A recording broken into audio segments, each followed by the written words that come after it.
Hello, everyone. Connor here. I might not finish most of the games I play, but sometimes I do. Today I'll be reviewing the colorful old RPG Skies of Arcadia that I finished like a year ago because I'm great at doing things in a timely fashion. Now, I played this in its original form on 2 discs on my beloved Dreamcast, and I also have a Japanese special edition here, which serves no real purpose, and it's not the good special edition, but it's neat. Anyway, Skies of Arcadia is an RPG where you play as a band of sky pirates, sailing around in an airship trying to save the world. The game is mostly classic turn based JRPG combat, though there are also airship battles that were really awesome for the time. There's a little bit of exploration, some neat ship upgrading, and crew recruiting, and a little bit of base building. It could be easily turned into a wonderful open world game, since it's already almost there already. As far as how the game plays overall, it feels bright, colorful, ambitious, and tragically limited by the fact that it came out so long ago. The gameplay is relatively standard turn based JRPG fare. There's a bit of tweak in that the characters move around on the battlefield and can be missed by AoE abilities, but you don't control them moving, so whatever. There's also the ship based combat, which seems really cool. It looks cool. The whole game is gorgeous for when it came out, but it's ultimately pretty limited and extremely easy. This is especially true once you get the Delphinus, which is your main ship for most of the game, and it is just absurdly overpowered. You can also build a base later in the game. Recruiting a crew and building a base and outfitting a ship is pretty much exactly what I want to do in a game ever. But in this game, none of it really matters all that much. Because by the time you get to that point in the game, you're kind of near the end of the game anyway. You spend a whole first disc. I don't even think you get your ship till really far in the game. It just seems either not very fleshed out or maybe limited by what the Dreamcast could do. But on the other hand, it feels like it could be amazing if given another opportunity. The story is standard JRPG as well. You need to save the world because reasons, and only a ragtag bunch of children can get the job done. Amusingly, your dad basically tells you to go off and save the world, and then doesn't really help you at all until the very end, despite being a sky pirate as well. So thanks a lot, Dad. One thing I do like about the game is that they did not force a romantic pairing between Vice and Aika or Vice and Fina, even though it was there for the easy taking. It feels nice to have the Sky Pirates be friends and not force romance where it isn't really needed, like every other work of media ever. Movies, games. I don't like having romance shoehorned into anything. Anyway, the world is amazing, especially for the time. Plus, you could play a little game on the VMU, which wasn't very fun, but hey, VMUs, they were cool. It isn't really open world, but it's a lot more open than a lot of games were back then. And it feels like it could be made into one, especially since Breath of the Wild style open world RPGs are pretty much all the rage right now, and everybody's making one.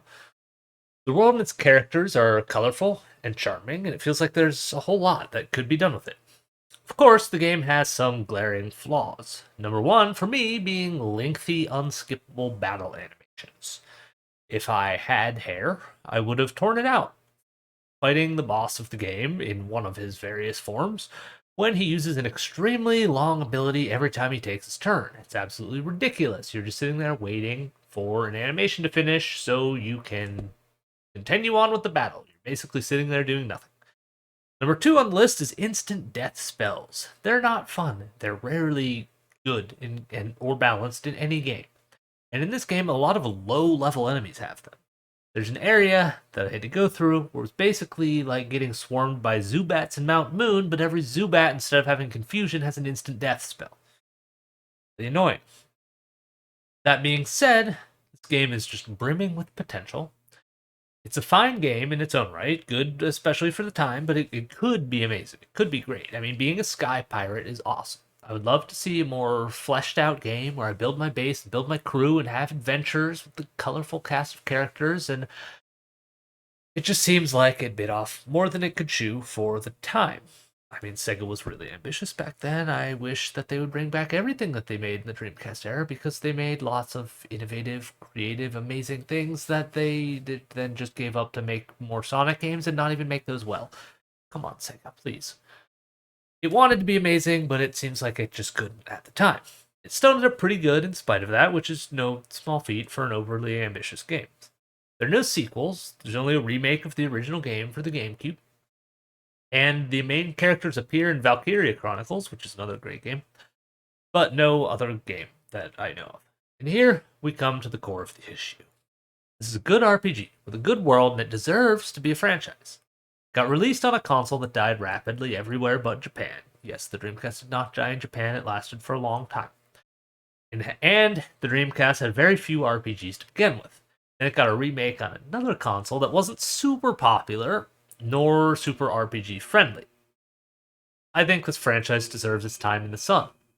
It deserves a shot to execute on its potential on a modern console that people will actually play. And I'm not talking about another remake. It deserves a sequel or a spiritual successor. It deserves a shot on a console where people will actually play it. It's even perfect with everyone making open world style games right now. Why not? Now, will Sega ever give it one, and would they be able to do it properly? I don't want to talk about it. Personally, I believe Sega could be great again, but that's because I'm a moron.